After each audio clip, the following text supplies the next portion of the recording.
aqui, vou estudar mais um pouco na palavra do Senhor, né? Que diz assim: amizade com o mundo. Aqui em Tiago 4, né? De onde vêm as lutas e as brigas entre vocês? Elas vêm dos maus desejos que estão sempre lutando dentro de vocês. Aqui Deus está dizendo, né, que de onde vem as brigas, né, e as lutas, e as lutas, e as lutas e as brigas entre a gente, entre o povo aqui na terra, né? É dos maus desejos que está dentro do nosso corpo, né? Dentro de nós, por nós ser de descendência, né? Errante, né? De descendência do pecado. Hoje os maus desejos, como Jesus morreu na cruz por nós, né? Ele perdoou nossos pecados. A Bíblia diz que nós, o que praticamos a partir da hora que Jesus morreu, né? São desejos da carne, desejos carnais, né? Não fala pecado, fala desejos carnais, porque esse desejo que pratica pecado até hoje, né? Estão anulando a morte de Cristo por nós, né? Estamos anulando a morte dele para pagar os nossos pecados. Se vivemos pecando até hoje, então Jesus Cristo não pagou nossos pecados, coisa nenhuma, né? Então a Bíblia diz que é desejos carnais, né? São desejos carnais. Vocês querem muitas coisas, mas não conseguem, mas não pode tê-las. Estão prontos até para matar a fim de consegui-las. Vocês as desejam ardentemente, mas como não conseguem possuí-las, brigam e lutam, não conseguem o que querem, porque não pedem a Deus. Aqui está falando, né, que as pessoas, para possuir as coisas, né, até brigam, até matam os outros, né? Como hoje a gente vê aí, pessoas matarem os outros para conseguir as coisas. Matar um para conseguir uma bicicleta, matar um para conseguir um carro, matar um para conseguir dinheiro, matar um para conseguir um telefone, mata por qualquer coisa aí, né? Hoje as pessoas matam os outros para conseguir qualquer coisa. Por quê? Porque não se apega com Deus. É isso que a Bíblia está dizendo aqui.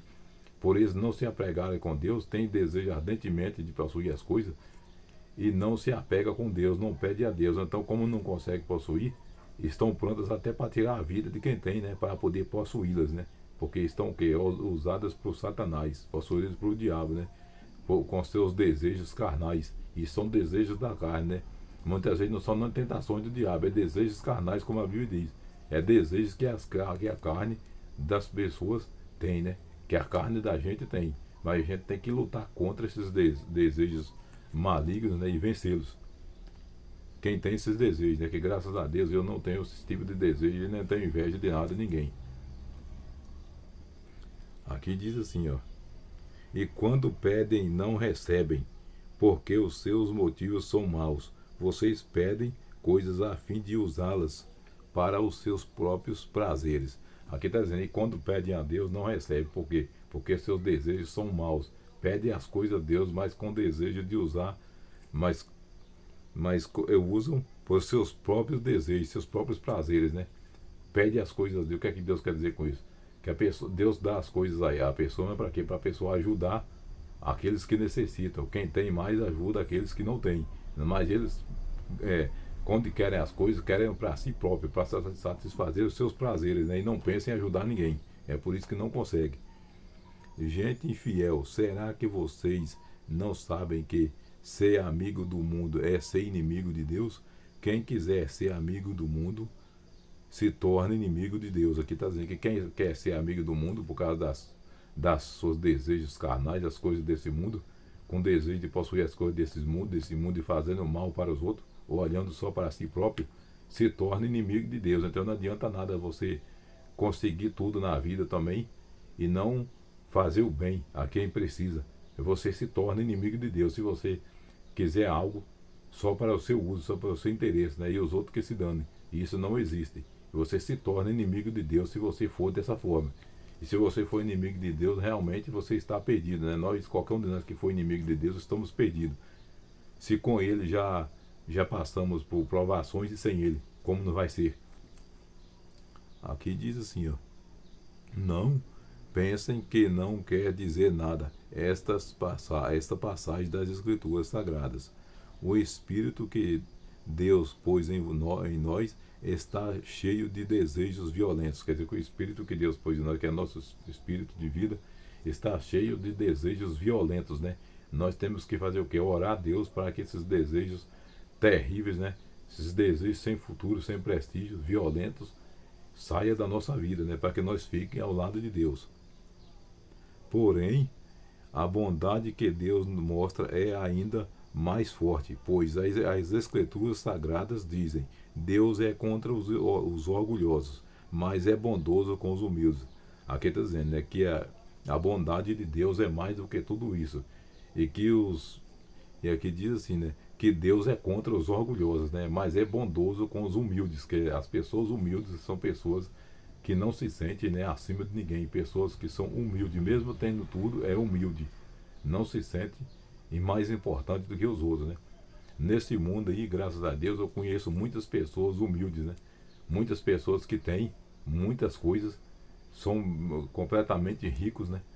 Muitos bens materiais mesmo, porque tem muito mesmo, tem tudo na vida, tudo que quer e que precisa ter, mas são pessoas, né, humildes, que tratam a gente como se fosse igual a eles, né? Eles não olham para o que tem, são pessoas humildes, então essas pessoas são pessoas de Deus. Mas quando a pessoa passa a ser orgulhoso por qualquer besteira que tem, se torna inimigo de Deus, né? E não amigo de Deus.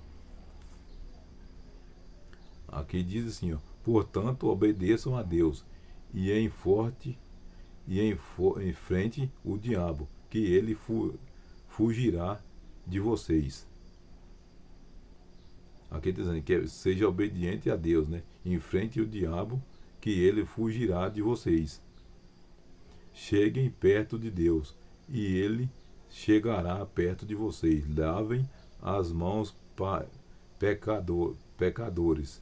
Limpem o coração, hipócritas.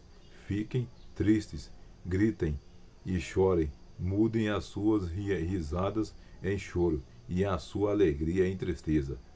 Aqui está dizendo, né, que pecadores, né, falhos, quer dizer, aprontadores de desejos carnais, né, faz o que a carne quer. Sejam tristes, sejam humildes e transforme sua alegria em tristeza. Quer dizer que porque quando você vê alguém chorando, você chora junto com aquela pessoa, sente a mesma dor que aquela pessoa está sentindo, né? Como se você fosse aquela pessoa. Se entristeça, né, com a tristeza dos outros. Quando alguém chorar, você chora junto. Quando alguém estiver passando necessidade, você faça de conta que fosse você, né? Então faça o quê? Ajude, faça o bem, né? E não olhe a quem. E sejam assim com as pessoas como você quer que elas sejam com você. Como que jeito você quer que as pessoas sejam com você? Sejam mal, terríveis, ruins? Não, a gente não quer isso. A gente quer que os outros tratem a gente bem. Então, as pessoas devem tratar todos bem para que sejam também tratados bem. Porque ninguém está acima de ninguém. Pode ter o que for, mas ninguém está acima de ninguém. Vai todos para o mesmo lugar. Quer dizer, quando morre, né? Mas uns vai ir para um lugar, outros para outro. Porque quem morre salvo, né, está ao lado de Deus, né? Está esperando o futuro que está ao lado de Deus. E quem morre sendo mal, o seu futuro não está ao lado de Deus, né? Já perdeu a salvação. Por quê? Por causa do orgulho, a maldade e a avareza, né? Se achar que é mais importante do que tudo nesse mundo, que nem ninguém nem nada é mais importante do que nada nesse mundo. Fiquem tristes, gritem e chorem, mudem as suas risadas em choro. O que está dizendo? Quer dizer, não fiquem alegres, né, com as misérias dos outros, com o sofrimento dos outros. Fique triste e sinta tristeza por aquela pessoa estar passando por aquela situação terrível, ruim. Caça o meio de ajudar aquela pessoa, fazer algo por aquela pessoa, que seja bom para aquela pessoa, e não dar risadas com as suas misérias, né, com as suas desgraças, né. Tem que ser alguém que possa fazer algo por aquela pessoa que está precisando. Humilhem-se diante do Senhor e Ele os colocará numa posição de honra. Aqui está falando, humilhem-se, isso é para os orgulhosos, né? Não são para pessoas que são pessoas boas, são para pessoas más, que pensam completamente ao contrário de quem pensa o bem. Se humilhe, se implore diante de Deus, que Deus te dará uma boa posição, te colocará numa posição alta. Quando você se humilha a Deus, Deus lhe dá uma boa posição, Ele coloca numa posição bem alta quando você se entrega a Ele e se humilha a Ele. Se você não quiser se humilhar a Deus, você está perdido, está enrolado. Porque Deus é o dono do mundo, o dono de todos nós, né? Ele é nosso Pai, foi Ele que nos deixou no mundo. Então Ele está acima de tudo quanto existe aqui na terra e no mundo. Então, para a gente ganhar uma boa posição ao lado do Senhor, precisa se humilhar a Ele, se ajoelhar e se implorar para o Senhor, se implorar para Deus, para que Ele nos enxergue. Que se nós continuarmos orgulhosos, metidos à besta, né? Cheios de palhaçada, Deus não vai olhar por nós. Ele não vai fazer nada para nos ajudar. Ao contrário, né? Nós vamos se emburacar para onde os maus vão, se fizermos a mesma coisa que eles fazem. Então, se entregue a sua vida a partir de hoje a Deus. Tire esse orgulho, né, da sua vida, da sua mente, do seu coração, e seja uma pessoa humilde se você não for. Que é isso que Deus quer. É esse o bom proveito que nós tiramos da parte do Senhor.